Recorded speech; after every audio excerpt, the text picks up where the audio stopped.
We provide you the platform to turn your dreams into reality. Give wings to your aspirations with KR Mangalam University. Conference की ये सीधी तस्वीरें हैं। Police मुख्यालय में press conference चल रही है और उत्तर प्रदेश के नए डीजीपी राजीव कृष्ण भी प्रेस कॉन्फ्रेंस में पहुंच चुके हैं। तमाम सारी बातें उनकी तरफ से रखी जाएंगी। आने वाले समय में कौन से वो बड़े फैसले ले जाएंगे, किस तरह से उत्तर प्रदेश की पुलिस को बेहतर बनाने पर काम किया जाएगा। तो सीधे तस्वीरें पुलिस मुख्यालय की, जहां पर उत्तर प्रदेश के नए DGP Rajeev Krishna press conference कर रहे हैं और इस प्रेस कॉन्फ्रेंस में आगे किस तरह से उनकी तरफ से काम किया जाएगा, बेहतर पुलिसिंग को लेकर कौन से फैसले लिए जाएंगे, उस पर अपनी बात रखेंगे। इस सबसे बड़े पुलिस बल के नेतृत्व प्रदान करते हुए मुझ पर विश्वास जताने के लिए मैं माननीय मुख्यमंत्री श्री योगी आदित्यनाथ जी का हृदय से आभार व्यक्त करता हूं। यह एक बड़ी जिम्मेदारी है और मैं उत्तर प्रदेश पुलिस के उत्कृष्टता, एक्सीलेंस की जो हाइट्स ऑलरेडी अचीव हुई हैं उनको और आगे बढ़ाने के लिए प्रतिबद्ध हूं। पिछले 8 वर्षों में माननीय मुख्यमंत्री जी के ऊर्जावान नेतृत्व में और मार्गदर्शन में पुलिसिंग की दिशा बड़ी स्पष्ट और कंसिस्टेंट रही है। इस दिशा में जो भी कार्य किए गए हैं उनके मार्गदर्शन में उन्होंने नए जोश और एक स्ट्रेटेजिक एम्फेसिस के साथ आगे बढ़ाया जाएगा। विशेष रूप से मैं कुछ बिंदु आपके साथ और आपके माध्यम से नागरिकों के साथ शेयर करना चाहता हूं, अपने पुलिस बल के साथ शेयर करना चाहता हूं, जो हमारी गोइंग फॉरवर्ड हमारी प्रायोरिटीज़ रहेंगी और उन प्रायोरिटीज़ के तहत हम लोग कार्य करेंगे। अपराध और अपराधियों के खिलाफ जो ज़ीरो टॉलरेंस की नीति है वो एक रिन्यूड विगर के साथ जारी रहेगी। हम अपराध और अपराधियों के खिलाफ एक अडिग रुख बनाए रखेंगे और संगठित अपराध के खिलाफ एक निर्णायक कार्रवाई सुनिश्चित करेंगे।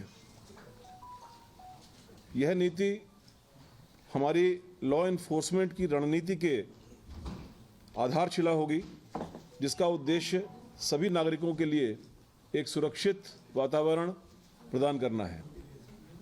इसी क्रम में महिलाओं के सेफ्टी, सिक्योरिटी, एम्पावरमेंट सभी रूपों में महिलाओं के खिलाफ जो अपराध होते हैं उनकी रोकथाम और समाधान पर विशेष जोर दिया जाएगा। हमारी जो विभिन्न पहलें हैं और समाधान पर विशेष जोर दिया जाएगा। हमारी जो विभिन्न पहलें हैं वे महिलाओं को सशक्त करने, हमारे इनिशिएटिव जो हैं वो महिलाओं को सशक्त करने, उनको बनाने और उनकी सुरक्षा और संरक्षा की भावना को बढ़ाने की दिशा में होंगी। जन शिकायत निवारण, जन शिकायतों का जो समाधान है वो हमारी सर्वोच्च प्राथमिकता होगी। हम हर स्तर पर सभी शिकायतों से निपटने में बहुत सहानुभूतिपूर्ण और संवेदनशील दृष्टिकोण अपनाएंगे। इसके लिए मैं जल्दी ही एक अधिकारियों के साथ वीसी भी करूंगा, जो प्रदेश सरकार की IGRS और जन सुनवाई के पोर्टल्स हैं उनको पुलिस महकमे में कैसे और बेहतर बनाया जाए, कैसे उसका बेहतर उपयोग किया जाए, कैसे हमारी जन शिकायतों के विषय में SOPs जो बनी हुई हैं उनको और प्रभावी बनाया जाए। इस दिशा में मैं बहुत जल्द कार्रवाई करूंगा और यह सुनिश्चित करा जाएगा कि नागरिकों की आवाज़ सुनी जाए और उनका समाधान किया जाए। कानून और व्यवस्था को बिगाड़ने की कोशिश करने वाले किसी भी व्यक्ति के प्रति बिल्कुल भी सहनशीलता नहीं बरती जाएगी। हम हर कीमत पर कानून के शासन को, रूल ऑफ लॉ को बनाए रखेंगे और राज्य के हर हिस्से में शांति व्यवस्था सुनिश्चित करेंगे। साथियों, साइबर अपराध विशेष तौर पर कोविड के बाद से एक वृहद रूप में सामने आया है, क्योंकि डिजिटल एज में साइबर की उपयोगिता या साइबर का उपयोग जीवन शैली का एक हिस्सा बन गया है। आप लोग भी पिछले 5-6 सालों में, जब से ये कोविड के महामारी आई थी, उसके पहले आम जीवन में डिजिटल टेक्नोलॉजी का उपयोग का प्रतिशत और उसके बाद डिजिटल टेक्नोलॉजी के उपयोग का प्रतिशत प्रत्येक व्यक्ति जानता है, और उसी क्रम में साइबर अपराधों की संख्या में भी काफ़ी इजाफा हुआ है। यह नागरिकों के लिए एक महत्वपूर्ण खतरे के रूप में उभरा है। उत्तर प्रदेश पुलिस ने इसकी रोकथाम और इन्वेस्टिगेशन के लिए बुनियादी ढांचा को मजबूत किया है। आगे इस ढांचे को और इस दिशा में और ज़्यादा एफिशिएंट और इफ़ेक्टिव काम करना हमारी एक प्राथमिकता होगी, और उन्नत तकनीकों का इस्तेमाल करते हुए इसको और मजबूत किया जाएगा।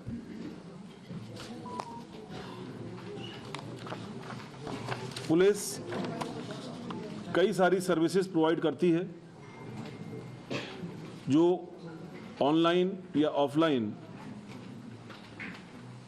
मोड्स के माध्यम से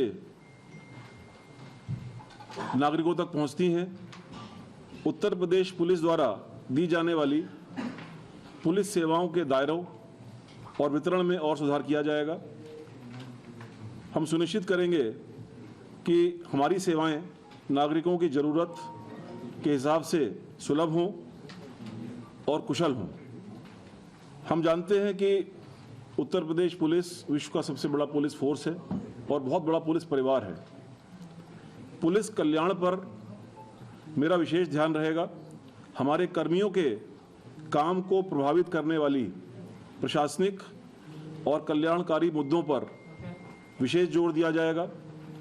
हम पुलिस कल्याण को प्राथमिकता देंगे और यह सुनिश्चित करते हुए कि हमारे कर्मी अपने कार्यों को करने में, अपने कार्यों को संपादित करने में मोटिवेटेड रहें, पुलिस कल्याण पर एक बुनियादी ध्यान दिया जाएगा।